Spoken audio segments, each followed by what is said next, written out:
Umabot na sa mahigit 100 milyong piso ang halaga ng mga napinsala sa infrastruktura sa Mindanao dahil sa ulang dala ng low pressure area na ngayon isa ng bagyo. Kabilang sa mga nasira ang mga tulay at kalsada. Makibalita tayo kay John Bautista ng GMA Davao.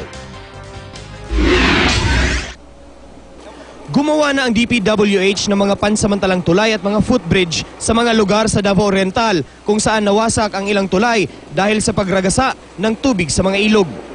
Sa Kinunuan Bridge sa bayan ng Tarragona, pwede nang dumaan ang maliliit na sasakyan. Sa bayan ng Caraga, maaari na ring daanan ng tao ang nasirang San Jose Bridge. Sa bayan naman ng Manay, may mga nadiskubreng malalaking tipak sa lupa. Daan-daang pamilya mula sa tatlong nasabing bayan ang na-isolate dahil sa landslide.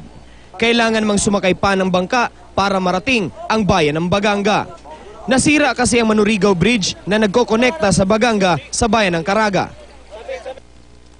Nawasak din ang Lumaw Bridge na nagkokonekta naman sa Katiil at Baganga.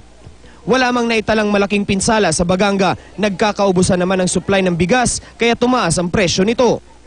Tigda 2 kilo na lang ng bigas ang pwedeng ibenta sa bawat mamimili.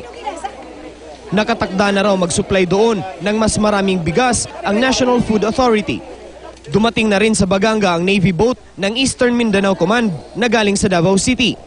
Lula nito ang halos 7,000 relief goods para sa mga apektado ng baha at landslide. Lubha namang naapektuhan ng kalamidad ang mga palayan sa bayan ng Buston.